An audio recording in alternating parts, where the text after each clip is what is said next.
Leather represents the rebellion. You're weird. You're not normal like everyone else. My pen name is Karma Sid. I'm a journalist, a happily married mother, and a sex slave. I'm the consensual freelance sex slave of a man who's not my husband.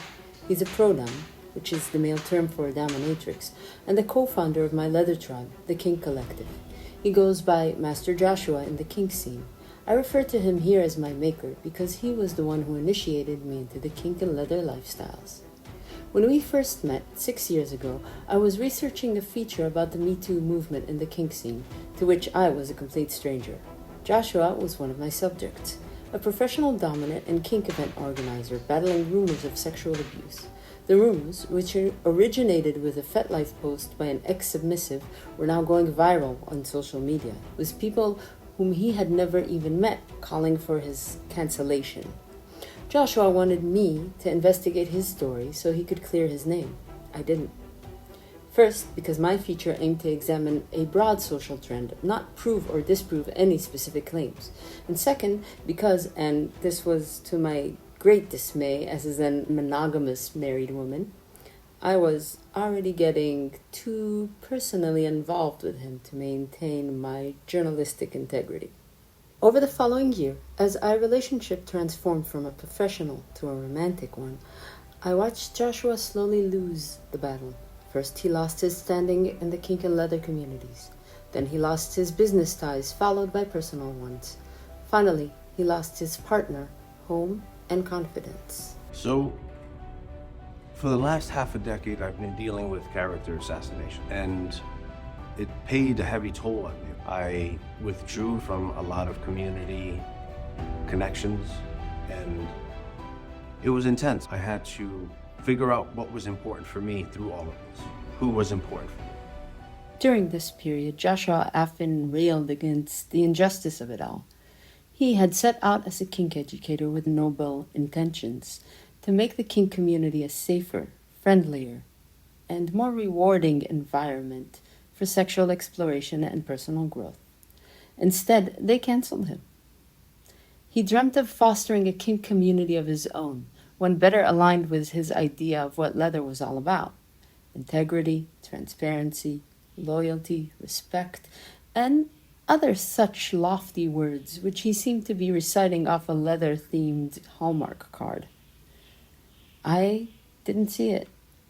Not in this compelling but sullen man, incessantly beating the drum of injustice, and not in the community that so casually cast him out, and especially not in myself, an unfaithful wife who strayed off the path and was now lost somewhere where she really didn't belong. Joshua's story exemplifies the same social cycle that gave rise to kink and leather communities as a whole. Kink is a broad term for any non-normative sexual behavior, and the kink community is composed of all those who feel excluded from whatever normal is. Leather is a particular subculture within this group.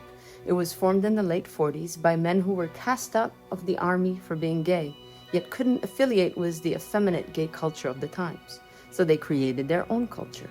In Leatherman Protocol Handbook, Leatherman John D. Wheel describes this first incarnation of leather as an ultra-masculine secret order, which regulated its often dangerous sadomasochistic practices with military-style protocols, rituals, and an established hierarchy.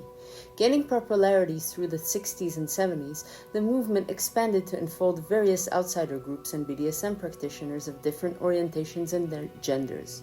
It was practically wiped out in the 80s by the AIDS epidemic, revived in the 90s as the spiritual base of another, more diverse set of sexual outliers, shape-shifted again with the invention of the internet, and again with 50 Shades, and again with COVID, and probably many times in between. With each new generation, groups that felt rejected or misunderstood by their predecessors would faction off to form their own sub-communities. If these survived, they eventually merged back into broader society, adding their own strand to the weave of kink history. Or so I believe. Most of what I wrote here, I learned from books. The only history I can truly speak for is my own, and that of my own leather tribe. On the other side of it was this family called the King Collective, which I co-founded with Kat.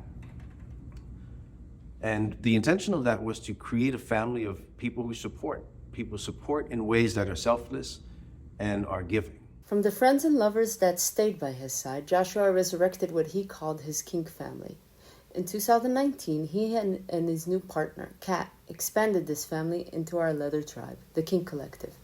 I was quietly skeptical as to the sustainability of this tribe. My maker likes to say that leather culture is like any other spiritual path or religion, but I know of no other spiritual path propelled by BDSM and dopamine rushes, or built on a hierarchy which is derived from erotic and romantic power exchanges. Those kind of ties are structurally unsound. They're volatile. They turn on a dime. How long before another scorned lover takes to the internet and burns the whole thing down again? But life actually improved for all of us. Joshua took me on as his submissive. We adopted a strict moral code, and it served me well as I negotiated my way honestly into non-monogamy. Joshua's kink family became my tribe, and his tribe became my community. It is indeed a volatile one. Romantic relationships and power exchanges are endlessly shifting, ending, tangling, and starting over again with copious amounts of drama. But even when the relationship which brought them into the Kink Collective ends, most people stay. I asked him the week before the covering ceremony, how was it that most people stay in the fold, regardless of the relationship that brought them into it? He looked at me like I was stupid. Integrity, transparency, loyalty, respect, remember? He reiterated. Normally, I inwardly scoff when he talks like that. But with the covering on the horizon, these words suddenly carried more weight. They reminded me of all the times I told my husband the truth, when it sure as hell made more sense to lie.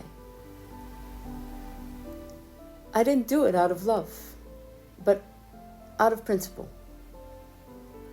In our efforts to restore our lives, haven't Joshua and I both come to embody these principles? Haven't we been following them every day since? And did I not count on all my friends, all the members of my tribe, to adhere to the same values? Those aren't just pretty words, Joshua continued. It's how I relate to my people and how my people relate to each other. This way, even when relationships end, we remain their village, their tribe. We are where they belong. I felt the full significance of that only during the covering ceremony itself, when the co-founder of my tribe recognized his disciples, my friends, and all they did for the community that once rejected him. Representatives of that community now filled the room. At that moment, it seemed like all the outcasts who came before us and all the ones that would follow were all lined up on the same path, the one leading home.